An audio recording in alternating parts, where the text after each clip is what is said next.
Olá, eu sou o Arle Mateus, sou professor da Universidade Estadual de Roraima e é uma grande alegria estar participando do seu CIR 2020. A temática que me traz e é o título da minha comunicação para este evento é Biopolítica e Literatura, Corpos Indígenas, Mestiços e Indóceis em Romances de Nenê Macage. Inicialmente eu quero esclarecer algumas questões sobre a autora que é foco dessa investigação. Né? Em verdade, essa proposta que eu trago também é um recorte da minha tese de doutorado defendida em 2019. Eu chego mais precisamente a essa autora em final de 2013, quando eu retorno do mestrado e decidi, na Universidade Estadual de Roraima, empreender um projeto que pudesse encontrar, né, investigar autores e obras que tivessem sido produzidas mais precisamente na região do Círculo Roraima, e que tivesse o Círculo Roraima, né, como espaço, digamos assim, narrativo. Né? Então, o que eu chamo de romances do Círculo Roraima são obras produzidas pela autora Nenê Macage nessa região da tríplice fronteira Brasil, Guiana Inglesa, Venezuela. Bem, então em 2013 eu acabo encontrando não apenas a Nenê Macage, mas diversos textos, diversos autores que produziram nessa região. Viajantes e jornalistas que andaram por aí, produziram bastante texto. Mas é justamente nos trabalhos da Nenê Macage que eu depositei um pouco mais de atenção. Né? É verdade que em 2019 eu acabo atestando que os textos da Nenê Macage iniciavam apontavam algumas questões, né? E me chamou a atenção os aspectos das relações de poder que se efetivavam dentro dessas obras. Além disso, o pensamento, né, colonial que se estabelecia também dentro do enredo das obras. E eu acabei montando um projeto e submetendo uma proposta de doutorado ao programa de pós-graduação da UFPA e foi aceito. Né? Então é lá que eu começo a maturação, digamos assim, sobre os textos da Nenê Macage. Sobre a orientação da doutora Tânia Sarmento Pantoja, nós acabamos ajustando e alinhando a proposta teórica, e é quando eu encontro a terminologia biopolítica e associo a terminologia ao termo literário, e a partir daí o texto ou a pesquisa ganha sustentação. Né? Então eu parto dessa noção de biopolítica para entender a dinâmica narrativa da própria Nenê Macage, ou como isso é apontado, digamos assim, dentro do texto literário. Mais precisamente, o corpus se dedica a 4 romances produzidos pela Nenê Macage durante a década de 70 até a década de 90, né? Mais precisamente nesse espaço-tempo.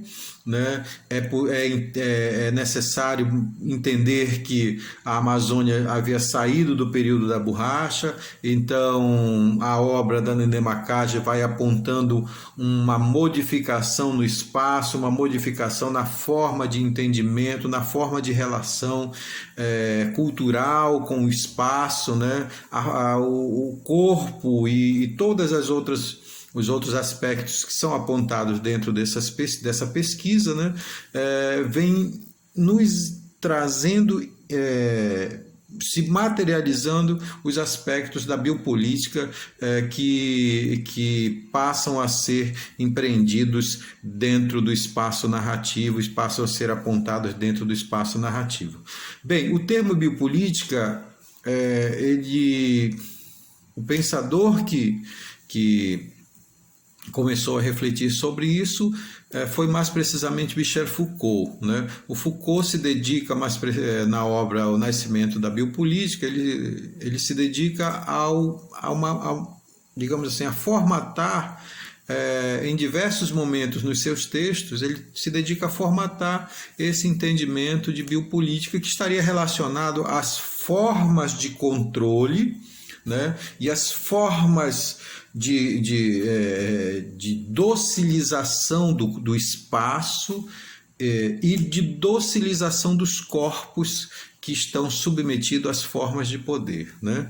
Então, é mais ou menos por aí que o Michel Foucault demarca o seu entendimento. No entanto, o Michel Foucault demarca isso a partir do entendimento de modernidade, ok? Estudando um pouco mais, aprofundando um pouco mais a leitura, eu relendo os analistas do Michel Foucault, eu acabo encontrando George Agamben, o italiano George Agamben, também de linhagem Foucaultiana, né? Que vai ler Michel Foucault, mas que vai também alongar a análise de Foucault, né?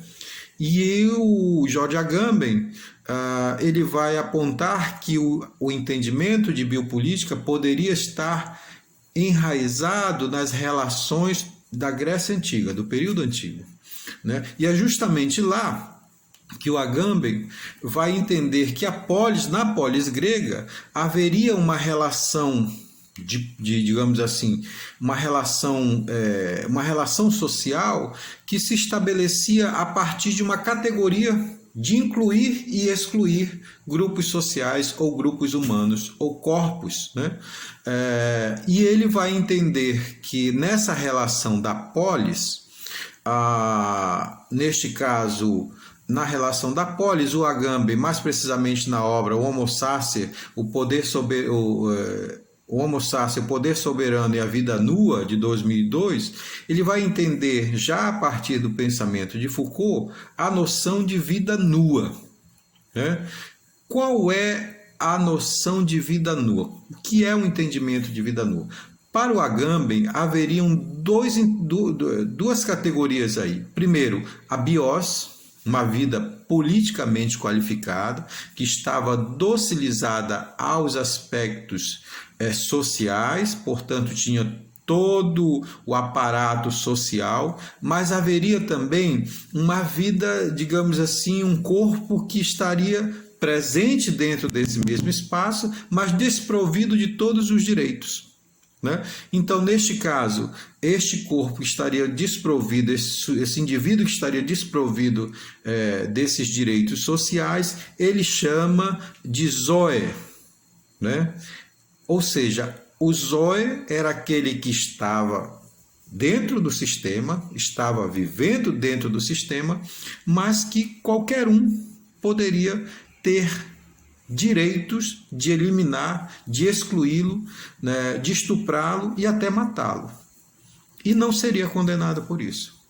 Então, a esse sujeito, a esse indivíduo que estaria sobre o aspecto do que o Agamben chama de vida nua, né, seria o corpo que nós estamos problematizando, né, estamos relacionando nessa comunicação. Então, a vida nua é a vida que está politicamente desqualificada. Então, eu tenho uma vida politicamente qualificada para o Agamben, que está na bios, né, que seria aquele que está docilmente relacionado às formas de poder, né, e principalmente a vida politicamente desqualificada, que seria a zoe, né, que neste caso qualquer um que vivesse na polis teria o poder ou o direito de eliminá-lo ou de excluí-lo de todas as relações, né? Bem, quando eu me aproprio desses elementos teóricos e passo a ler a obra da Demarcage, eu começo a entender que nessas relações que a Macage vai apontando ao decorrer de sua obra, eu consigo perceber que durante os processos de povoamento que são empreendidos na Amazônia, né, parece-nos que há uma tentativa de anulamento de tudo aquilo que impede os processos de expansão e desenvolvimento. E por incrível que pareça, a obra da Macage, ela é esse apontamento do espaço amazônico, do sujeito que vive na Amazônia em processos de transformação. E tudo aquilo que provoca, que desajusta a proposta desenvolvimentista colonialista que se instalou na Amazônia, mais precisamente pós-1960, né? Parece-me que isso é trazido para dentro da obra da Nenê Macage como que um recurso narrativo, como um recurso de ficção. E é justamente aí que nós vamos entender nos 4 romances, né, os processos de violações do espaço e do corpo do sujeito que vive e dinamiza a sua vida nesse espaço. Bem, e a Macage aproveita-se, ou apropria-se, na verdade, desses acontecimentos históricos, né, e traz estes elementos para dentro da obra enquanto elemento ficcional. Bem, neste caso, a obra A Mulher do Garimpo, que é a primeira obra da Nenê Macage, foi publicada em 1976 e reeditada em 2012. Desculpe. Bem, nessa obra, a Nenê Macage vai apontar as relações, né, do espaço, o processo de construção desse espaço, de ressignificação, reconstrução desse espaço, mas vai apontar uma personagem importante para nós entendermos as relações, né? Ela vai apontar Adria, né? Uma mulher, uma criança que é travestida de homem e passa toda a infância, a juventude e a fase adulta em conflitos constantes sobre a sua relação sexual e a sua relação corporal. E é justamente nesse espaço de embrutecimento do garimpo, né, que a Adria vai encontrar as formas, as tentativas e as investidas de violações contra o seu corpo, né? Bem, então esse conflito homoafetivo nós vamos encontrar em A Mulher do Garimpo. Na segunda obra da Nenê Macage, a obra da Gemada, Doçura e Amargura, o romance do fazendeiro de Roraima, nós vamos perceber um outro aspecto importante dentro da obra, que são os processos de mestiçagem na Amazônia, né? Com um detalhe, as violações irão materializar-se principalmente no corpo da mulher mestiça. Então é a mulher mestiça, a personagem mestiça, que irá sofrer as mais horrendas formas de violações do corpo, né? Isso é um dado importante. Na terceira obra da Nenê Macage, mais precisamente na obra Exaltação ao Verde, Terra, Água e Pesca, publicado em 1984, né, da Gemada de 1980, Exaltação ao Verde é de 1984. Nós vamos perceber que os processos de povoamento no sul do estado de Roraima, onde hoje é o estado de Roraima, são os aspectos da narrativa dessa obra, né? Então, os processos de grilagem de terra e várias outras circunstâncias que estarão envolvidas nessa narrativa. Um fato é importante, né? É importante observar que, novamente, a mulher será o objeto a ser apropriado pelas práticas machistas, né? E o corpo será o espaço de violação novamente. O corpo da mulher mestiça. Ok? Então, esses elementos vão sendo construídos e apontados dentro do romance e parece que vão reverberando práticas sociais, né? Há muito implantadas na Amazônia, né? No quarto e último romance, que aí eu penso que é a obra que fecha o ciclo dos romances dos romances do Circo Roraima é a obra Narasu Eurená, o romance do chamado Talterês, do Parima. Essa obra foi publicada em 2012, uma obra pós-morte da Nenê Macage.